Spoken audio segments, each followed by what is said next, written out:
안녕하세요. 오늘은 프랑스 현지 뉴스, 프랑스존 기사를 통해 프랑스 내 한류의 아주 흥미로운 변화를 좀 깊이 파고들어 볼까 합니다. 네, 안녕하세요. 이게 단순히 K-팝이나 드라마를 즐기는 걸 넘어서요. 프랑스 현지 팬들이 직접 한국 문화 행사를 기획하고 또 커뮤니티를 이끄는 주체가 되고 있다는 소식이에요. 네, 맞아요.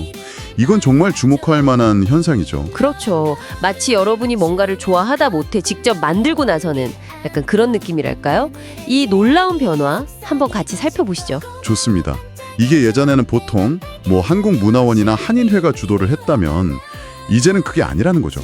파리뿐만 아니라 낭트, 리옹, 툴루즈 같은 지방 도시들 있잖아요. 네네.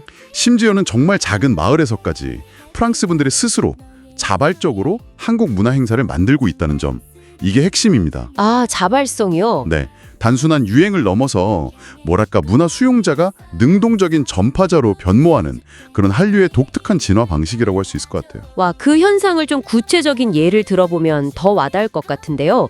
기사에 나온 사례들이 꽤 인상 깊더라고요. 그렇죠. 예를 들면 그 부르타뉴 지역에 코레아 브레즈라는 협회가 있어요. 코리아 브레즈요? 네, 여기가 꽤 오래됐어요. 2013년부터 활동했는데 팬들이 직접 만든 그룹이거든요. 한국어 수업도 하고 전통 음식, K-팝 댄스 체험, 드라마 상영회까지 정말 꾸준히 열고 있다고 해요. 와, 2013년부터면 정말 오래됐네요. 네, 최근 설날 행사도 반응이 아주 뜨거웠다고 하고요. 또 다른 예로는 툴루즈에서는 작년에 우리라는 단체가 생겼어요. 우리? 그래서 첫 한국 문화 축제인 우리 페스티벌을 열었는데 이게 또 성공적이었답니다. K-팝 댄스부터 시작해서 전통 무예 시범, 음식, 화장품 부스까지 전통과 현대를 다 아우르는 그런 행사였죠. 이야, 정말 다채롭네요. 네, 그래서 올해는 추석에 맞춰서 9월 27일, 28일에 또 축제를 준비 중이라고 하더라고요. 아, 계속 이어지는군요. 그렇죠. 그리고 리옹의 한류 모임, 리치도 빼놓을 수 없고요. 매년 코리아 데이즈를 열면서 SNS 팔로워도 수천 명에 달할 정도로 아주 활발하게 활동하고 있습니다. 이야, 대단한데요? 근데 이게 그런 주요 지방 도시뿐 아니라 정말 작은 마을에서도 이런 움직임이 있다는 게 전 특히 놀라웠거든요. 맞아요. 그 파리 근교에 샤이앙 비에르라는 작은 마을이 있는데 네. 여기서 프랑스인들로만 구성된 비영리 단체, 이름이 당신의 집 근처 한국이에요. 이름이 재밌네요. 네, 이 단체가 한국의 봄 축제를 열었는데 무려 2,000명이나 방문했다고 합니다. 작은 마을이에요. 와, 2,000명이요? 정말 대단하네요. 네, 그리고 또 개인적인 열정이 축제로 이어진 경우도 흥미로운데요. 부르타뉴 르동시에서는요, BTS에 정말 깊이 빠지신 전직 프랑스인 교사 한 분이 계세요. 와, BTS 팬이시군요. 네, 이분이 직접 한국과 그 지역, 부르타뉴 문화를 잇는 축제를 기획하셨어요. 부르타뉴에서 한국까지 전설의 땅들이라는 이름으로요. 와, 정말 그 열정이 대단합니다. 근데 이런 문화 행사 외에 혹시 팬들의 관심이 좀 더 깊은 영역으로 확장되는 그런 모습도 보이나요? 네, 바로 그 점도 주목할 만합니다. 이게 단순한 문화 소비를 넘어서고 있다는 증거인데요.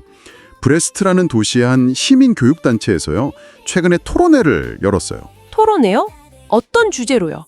주제가 세계적 김장의 중심 대한민국이었습니다. 그러면서 작년에 한국에서 있었던 특정 정치적 사건, 그러니까 국내외적으로 좀 논란이 있었던 비상계엄령 선포 사태에 대해서 다뤘다고 해요. 아, 정치적인 사안까지요? 네, 이게 그러니까 한류 팬들의 관심이 이제는 대중문화를 넘어서 한국의 어떤 사회나 정치적인 맥락까지 이해하려는 시도로 이어지고 있다는 걸 보여주는 거죠. 와, 정말 흥미로운 지점이네요. 그 깊이가 달라지는 느낌인데요.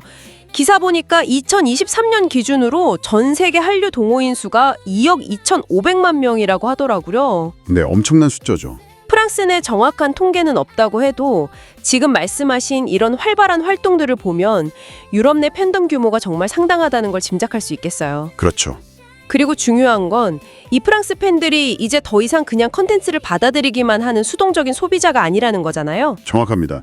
자신들만의 방식으로 한국 문화를 재해석하고 또 확산시키는 아주 적극적인 참여자이자 어떻게 보면 창조자가 되어가고 있는 거죠. 네, 창조자라는 표현이 딱 맞네요. 과거에 문화 교류가 주로 공식기관이나 이민자 커뮤니티 중심이었다면 이제는 현지인들이 그것도 자발적으로 수도가 아닌 각 지역의 거점에서 활동을 주도하고 있다는 것. 이게 바로 프랑스 한류가 보여주는 새로운 동력이자 우리가 주목해야 할 변화라고 생각합니다. 네, 오늘 이렇게 쭉 살펴보니 프랑스에서는 한류 팬들이 정말 단순한 애호가를 넘어서서 문화 전파의 새로운 주역으로 떠오르고 있다는 걸 확실히 알 수 있었습니다. 대도시부터 아주 작은 마을까지 그들의 어떤 자발적인 열정이 프랑스 땅에서 한국 문화를 새롭게 꽃피우게 하고 있는 모습이 정말 인상적이네요. 네, 맞습니다. 이 현상은 한류의 미래뿐만 아니라 사실 문화 교류 전반에 대해서도 생각해 볼 거리를 던져주는 것 같아요. 어떤 점을 더 생각해 볼 수 있을까요? 여기서 한 걸음 더 나아가서 이런 질문을 던져볼 수 있겠죠. 문화를 받아들이는 이들이 단순히 소비하는 걸 넘어서 이렇게 적극적인 전달자가 되어서요. 자신들의 고유한 지역적 맥락 있잖아요. 아까 부르타뉴 사례처럼요. 네네. 그런 것과 결합시킬 때 그 문화는 원래의 모습과 어떻게 달라지고 또 어떤 새로운 의미와 생명력을 얻게 될까 하는 질문이요. 이 프랑스에서 나타나는 모델이 앞으로 다른 문화권의 교류 방식에는 또 어떤 영향을 줄 수 있을지 이걸 지켜보는 것도 상당히 흥미로운 관전 포인트가 될 거라고 봅니다. 와, 문화를 받아들이는 이들이 만들어내는 새로운 의미와 생명력이라 정말 생각해 볼 만한 지점이네요.